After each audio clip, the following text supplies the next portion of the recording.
Welcome to Love You a Brunch, the podcast for foodies and those who'd rather be brunching. Hi, I'm Jodi Stapler. I'm sitting here in La Petite Patisserie with Donna Lussier. Of course, like I said, I wanted to go Lussier, especially because we're in such a little French cafe type of atmosphere. So thank you for letting me come and talking with me today. Oh, you're welcome. So tell me a little bit about yourself and how you got into this pastry career. How I did this? I was a stay-at-home mom. Okay. I wanted to be a stay-at-home mom. My mom died when I was young. And I didn't want to miss any of that mom stuff. So I had one child, and when he got closer to high school age, I thought, what am I going to do when he leaves? There's nobody to dawdle over, and you know, it's just a different vibe. Yeah. So I went back to pastry school, and that was around 2005. So since then, I went back to pastry school, and then I just started to work on my business. And I started out of my home for a little bit, and then I went over to Central Market, and I was there for a little less than 4 years. And then we moved from Central Market. We needed a bigger kitchen that was out of my house. Okay. So we moved to a different location where I did a lot of catering, not so much walk-in sales, but catering. And I was there for, I think, another 4 years. And then I needed a spot to expand because I really wanted to include some things that I had on my list. And like a tea room, cafe kind of thing was one of them. So this space happened to open up, and we came in and redid it. And we've been here, I think, almost 4 years. Wow, well, it's adorable. I love it. Thank you. I think we first came, my husband and I used to do Taste the World tours all the time.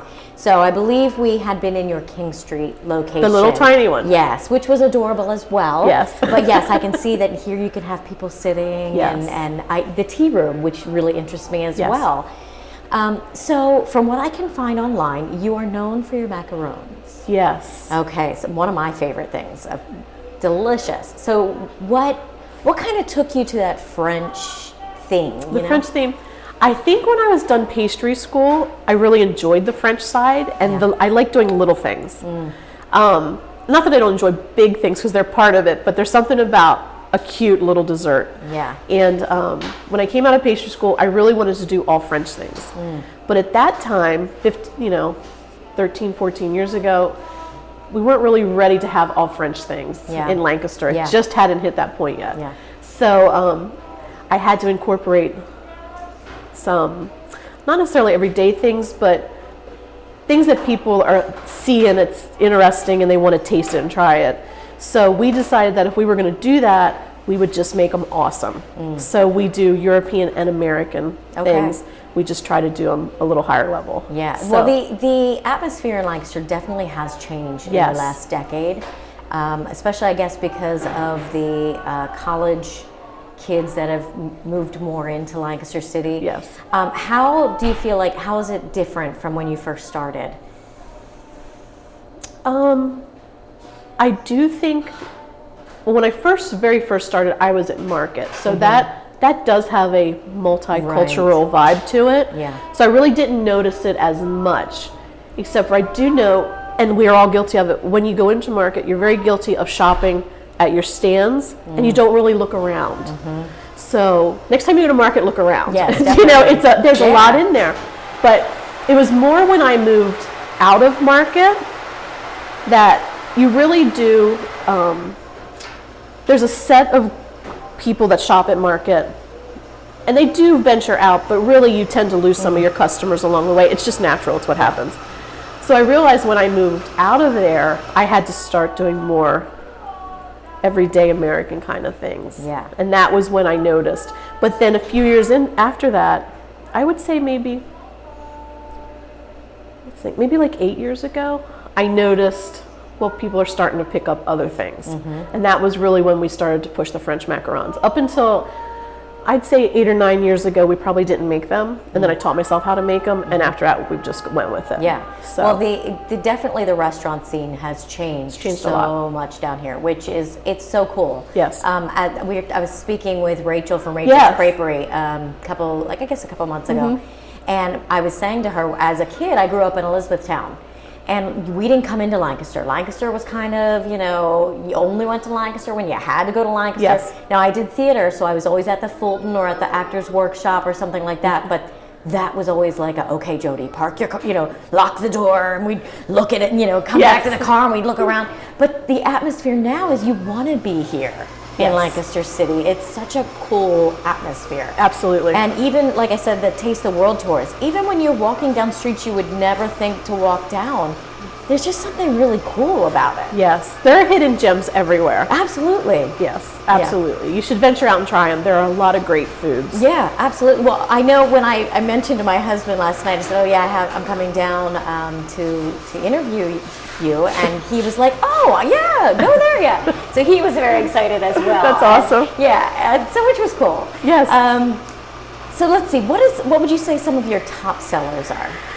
Top sellers are definitely French macarons. So up until last year, we tried to keep with the basics, but when you enjoy what you do, there are so many things you want to try. Yeah. So we have like a list of things we don't really carry in the shop, but we want to do. But macarons are on our list, and last March, because you're coming out of the dead of winter, March is a great month. So last year we did March Macaron Madness. Okay. And we just started putting flavors up and see what would sell, see what didn't sell. And in the end, we ended up with 30 flavors. Wow. We went from like maybe 8 to 30. Yeah. So it did really well because people like to try different things, but they still like the familiarity of normal things, like that when they're used to flavors. Yeah. So really, I think now when we rotate seasonally, I think we're about up to 50 flavors. Wow. In stock, in the case, if you come in, we usually have about 27. Yeah. Well, I love that. I love that you can get like an assortment of all the different flavors and then be like taste testing every little thing. I did notice that like different flavors like Fruity Pebbles and things like that you wouldn't really think of, but when you say it, it's like, oh, I bet that's really good. Mm-hmm. Yeah. So what are some of the other flavors that you carry? We carry a lot. I need to look. How about the top flavors? Yeah, some of the top flavors are definitely all chocolate-based ones. Okay. Chocolate is always a big seller. Raspberry, salted caramel. Fruity Pebbles is one of our top sellers. I think it's also a childhood memory. Yeah, exactly. So they're like, oh, does that do that? Last year for the 4th of July, we did Pop Rocks. Oh, awesome. For one day. How did that work? It was good. It was good. As a Pop Rock, if you've had them, they tend to melt. So when you put them in buttercream, they're not necessarily going to give off the spark, but it had the flavor. Right. So that they were interesting. What else? Oh, pistachio.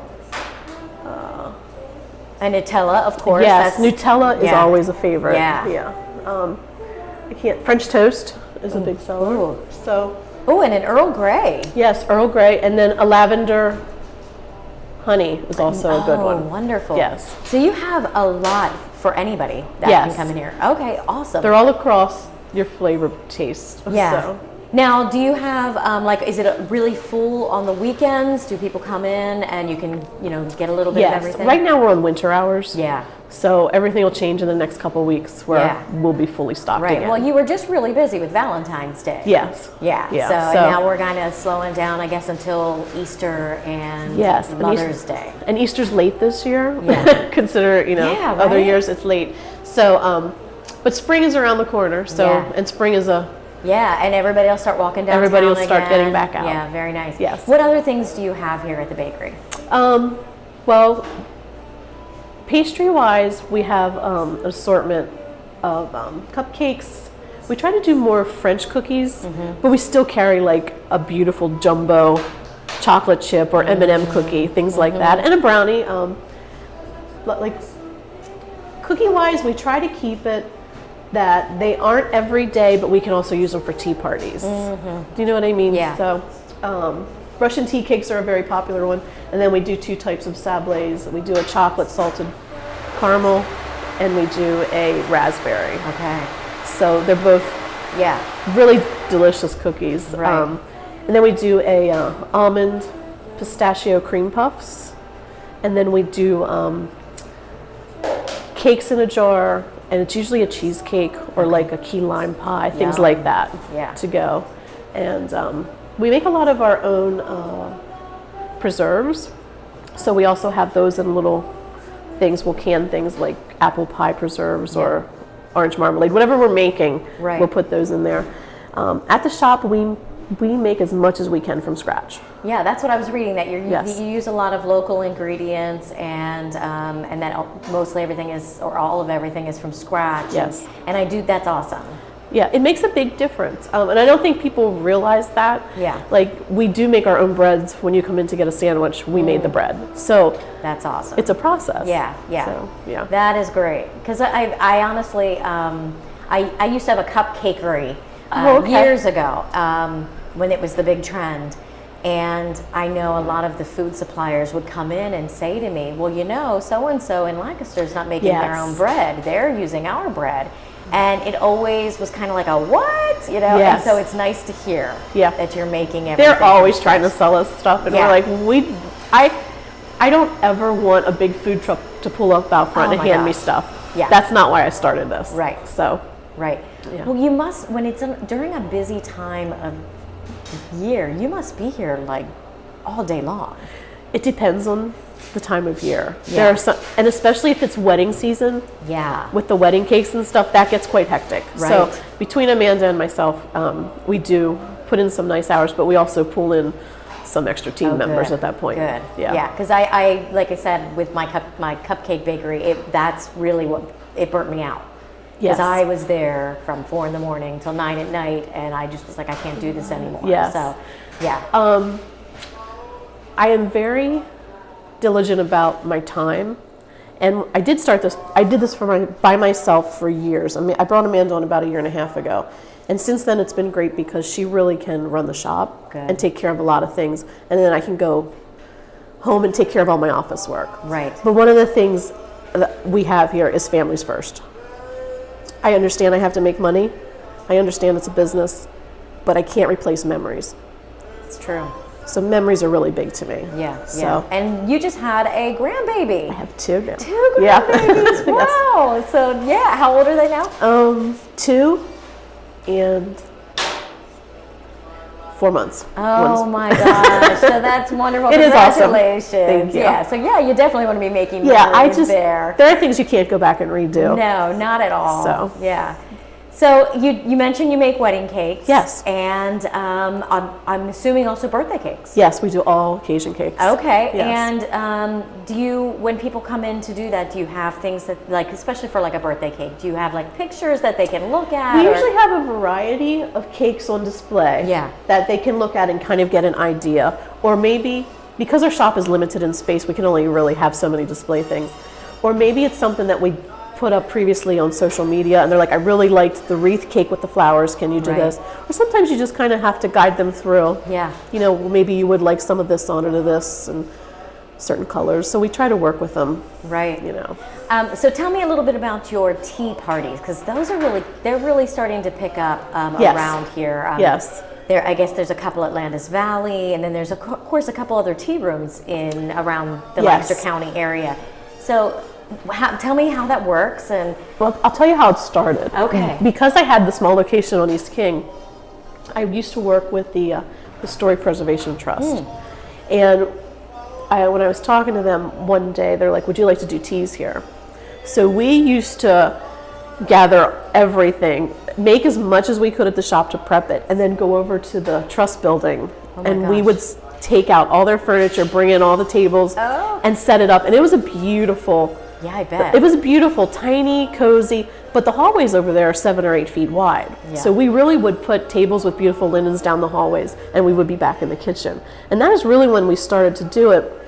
And then, like I said, when this space opened up, I was like, you know what, I enjoy the tea party part. Let's do that. So now you can come in and get like high tea or a light tea, you know, depending on what your time frame is and what you want to spend. And then there are also children's teas, but we do special monthly teas if it's a month where there's a special event. Easter, Mother's Day, Christmas, things like that.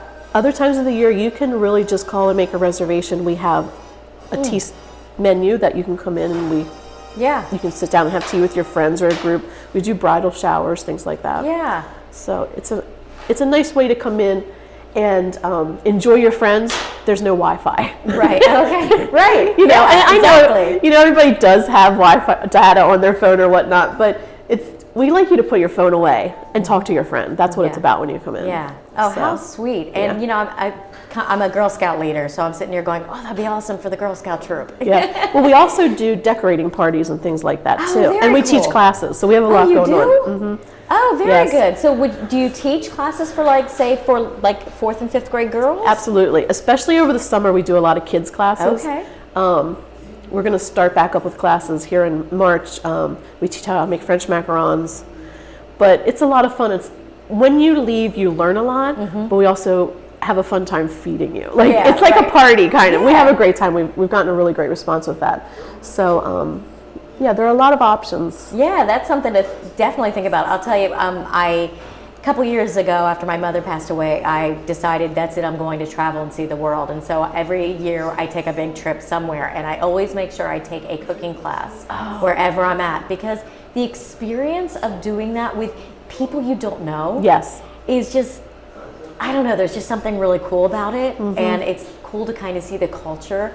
Because, you know, when you go, you're with people from all over the world, all over the United States, wherever. And so you kind of, I don't know, it's just a really neat experience. It is. And people, you know, sometimes you get a group of people, or we've had single people come in. Yeah. And they sit down, and before you know it, they're friends with people at the table. So it is a nice experience. Exactly. Yeah. Oh, and what a cool thing for like a date. Yes. To go like on a first date to come do something like that, that would be neat. Yes. And especially, you know, the cooking channel and everything's been around so long now. The little kids are very interested in what's going on, and that makes it fun too. Absolutely. Well, I know that, you know, a couple months ago I asked my Girl Scouts to make a list of the things they want to do the rest of the year, and a cooking class was one of them. So I will definitely have to get some information on that. We can do that. Yeah. So when I just lost my train of thought because Amanda's bringing out things and putting them in the case, and I'm like, my eyes just went right to them. So cupcake, I saw that you do cupcake platters and things like cupcake, what are they called for weddings? Towers? Cupcake towers? Cupcake towers. That really became a thing a couple years ago as well. Yes. So do you sell a lot of that? Do you do? We do. Right now we find that, you know, there are still couples that want the big cakes. Yeah. But there are a lot of couples that want just a small cutting cake. It's very trendy, I think. Yeah. And then the cakes will go back to the kitchen. Or they might do smaller cake setups instead of a big tall cake, you know, have different varieties. But right now I'd say the smaller cakes are very popular. Yeah. Yeah, I love it. Yeah. So you have things coming up. You just got done with some classes in February.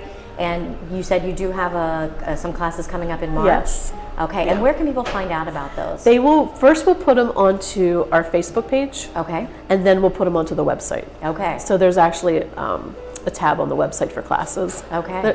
If you go to our website, it's pretty easy to follow. Like there's a tea room tab, different tabs, and there's a class tab. Okay, and what is that website? PetiteDessert.com. Perfect. Okay. Yes. And lunches. I saw that you make lunches. We do lunches. Yes. So we have a menu of certain things that we serve all the time. They're just really good. Okay. So BLTs are seasonal because right now tomatoes are terrible. Yeah. So that'll come back when the tomatoes come back. We have like brioche French toast. We do herbed baked eggs, tarragon chicken salad, toasted cheese and roasted tomato soup. There's one more on there. I can't remember what it is. Oh, eggs Benedict with prosciutto. Oh, wonderful. So, but we also make like our own English muffins. Oh, wow. Everything on that menu has our bread, and we like make our own roasted tomato soup, things like that. And can people just come in off the street and get that? Yes, you can totally come in off the street. If you're a big group, then we would like to know you're coming. Yeah. You know, that just gives us a little time to prep. Right, but most of the time you can walk in. And then that's our all-day brunch menu.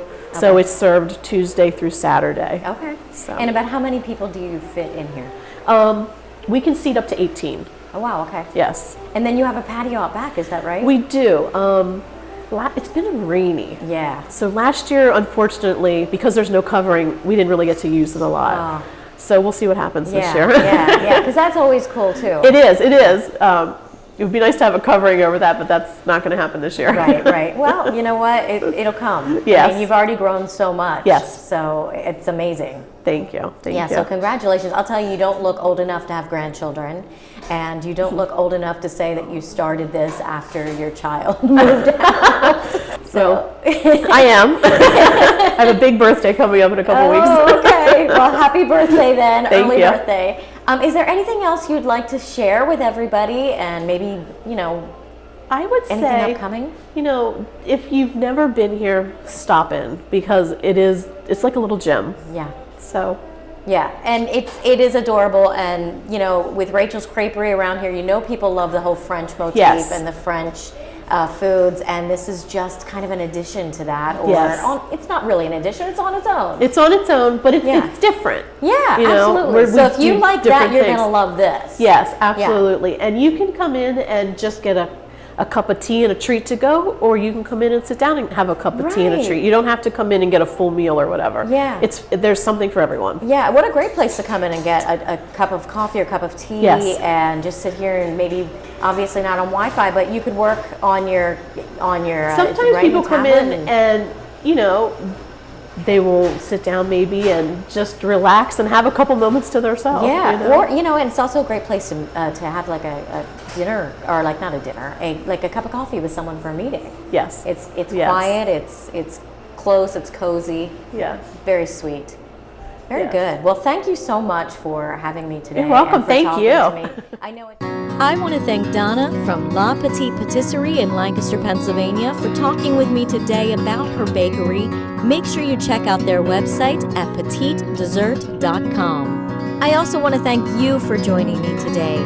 Please make sure, if you like our podcast, to subscribe wherever you're listening, and join us on our Facebook page, Instagram, and Twitter, and share us with your family and friends. If you appreciate our podcasts, books, music, and our goal of helping others fulfill their artistic career dreams, and would like to see it continue for many years to come, please join our Patreon and become a sponsor at Willow Moon Publishing. If you have any suggestions, feel free to leave a comment or email me at loveyouabrunchpodcast@gmail.com. Thank you so much again. I'm Jodi Stabler, and join us next week on Love You a Brunch.